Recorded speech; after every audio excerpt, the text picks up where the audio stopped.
अस्सलाम वालेकुम वरहमतुल्लाहि वबरकातुहू। नाज़रीन, मोहतरम बशीर अहमद खान रफीक साहब अल-फज़ल अखबार में मोहतरम डॉक्टर अब्दुल सलाम साहब और ज़ियाउल हक की मुलाकात के हवाले से लिखते हैं कि जनरल ज़िया ने जब रुसवाए ज़माना ऑर्डिनेंस जारी किया जिसमें जमात को बहुत से शायर इस्लाम इस्तेमाल करने से रोका गया तो डॉक्टर साहब को बहुत सदमा पहुंचा।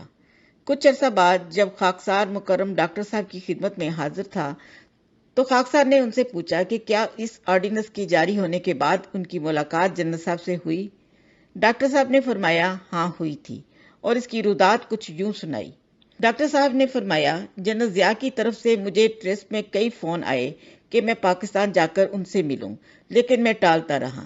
बिलाखिर मुझे पाकिस्तान जाना पड़ गया। जनरल ज़िया को इतला हुई तो मुलाकात के लिए मिस्र हो गया। चुनाचे मैं मुलाकात के लिए प्रेसिडेंट हाउस में गया जहां बाज और साइंसदान भी मौजूद थे। जनरल साहब ने बाहर आकर मेरी कार का दरवाजा खोला और मुझसे मानका करने के बाद मुझे अपने साथ बैठने के कमरे में ले गए जहां और साइंसदान भी मौजूद थे। दौरान गुफ्तगू मैंने ऑर्डिनेंस का जिक्र करके इस पर अफसोस का इजहार किया। जनरल साहब ने फौरन मेरा हाथ पकड़ा और कहा आइए दूसरे कमरे में चलकर बात करते हैं, और मुझे दूसरे कमरे में ले गए।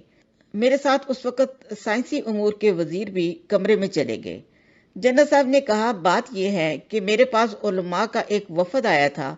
उन्होंने मुझे बताया है कि अहमदी कुरान मजीद में तहरीफ करते हैं, इसलिए वो दायरे इस्लाम से खारिज हैं।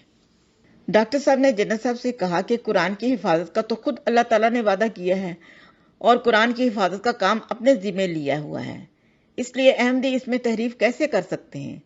इस पर जनरल साहब उठकर किताबों की अलमारी की तरफ गए और तफसीर सगीर उठा लाए और कहा कि उलमा ने इन आयात की निशानदेही कर दी है जहां आपने तहरीफ से काम लिया है, और एक निशान ज़दा सफ़ा खोलकर मेरे सामने रख दिया। ये आयत खातमुन नबिय्यीन थी।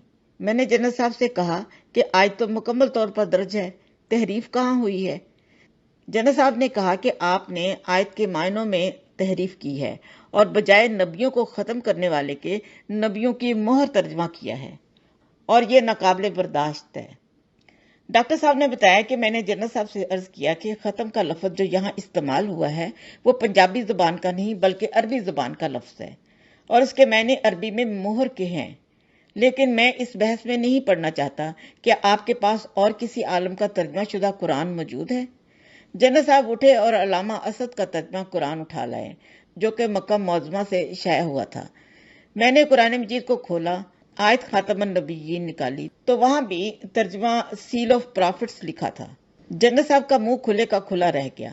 मैंने अर्ज किया कि अल्लामा असद तो अहमदी न थे, फिर उनका तर्जमा सऊदी हुकूमत का शाया करता है, क्या उन्हें भी आप तहरीफ का मुजरिम करार देंगे। इस पर जनरल साहब कहने लगे भाई मैं तो अनपढ़ जर्नैल हूँ, जो उलमा ने मुझे कहा मैंने तस्लीम किया।